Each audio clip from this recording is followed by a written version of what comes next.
Samajwadi party का मानना है कि बजट के माध्यम से जब जनता ने आपको तीसरी बार चुन करके भेजा है तो पक्की नौकरी के लिए क्या इंतजाम है। किसकी मदद की जिससे बाजार में वो खाने पीने का रिफाइंड तेल भर गया जो बाजार में आज पक्की तरीके से खड़ा है। तो आप किसान को क्या एमएसपी देंगे?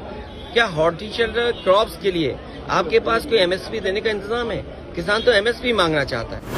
एग्रीकल्चर इंफ्रास्ट्रक्चर के लिए आपने पिछली बार भी कहा था कि 1 लाख करोड़ रुपए हम दे रहे हैं। अगर मंडियां नहीं बनाएंगे, ये सरकार बताए कि यूपी में अगर एक भी मंडी बनाई हो, क्या ये सरकार को ये भी नहीं दिखाई देता है कि अगर 25 किलोमीटर 30 किलोमीटर का एक्सप्रेस वे बन गया होता तो बक्सर से जो एक्सप्रेस वे ये प्रपोज कर रहे हैं वो भी जुड़ जाता, या और जो व्यवस्थाएं बनाई जा रही है बजट के माध्यम वो पक्की नौकरी नहीं है। समाजवादी पार्टी का मानना है कि बजट के माध्यम से जब जनता ने आपको तीसरी बार चुन करके भेजा है तो पक्की नौकरी के लिए क्या इंतजाम है।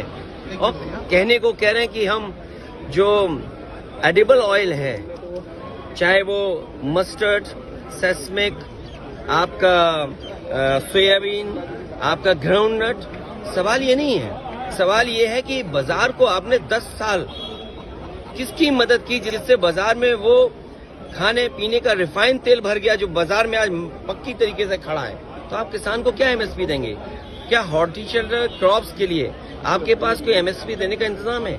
किसान तो एमएसपी मांगना चाहता है। आप एमएसपी देना नहीं चाहते हैं। हॉर्टिकल्चर जो क्रॉप्स हैं, क्या उसके लिए एमएसपी की आपके पास तैयारी है? अगर हॉर्टिकल्चर क्रॉप्स के लिए आपको एमएसपी की तैयारी नहीं है और आप फसल की तैयारी नहीं कर रहे हैं, आप एग्रीकल्चर इंफ्रास्ट्रक्चर के लिए आपने पिछली बार भी कहा था कि 1 लाख करोड़ रुपए हम दे रहे हैं। अगर मंडियां नहीं बनाएंगे, ये सरकार बताए कि यूपी में अगर एक भी मंडी बनाई हो तो जब मंडी नहीं होगी तो किस स्थान पर किसान ले जाए अपनी फसल की कीमत पाएगा।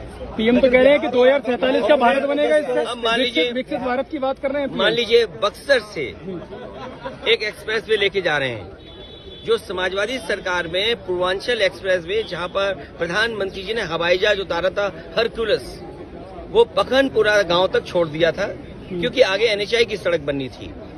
क्या ये सरकार को ये भी नहीं दिखाई देता है कि अगर 25 किलोमीटर 30 किलोमीटर का एक्सप्रेस वे बन गया होता तो बक्सर से जो एक्सप्रेस वे ये प्रपोज कर रहे हैं वो भी जुड़ जाता। आप इंफ्रास्ट्रक्चर का पैसा कहाँ दे रहे हैं? आपने महाराष्ट्र को दिया, आपने दूसरे प्रदेश को दिया, आप गिफ्ट सिटी तो गुजरात को दे रहे हो।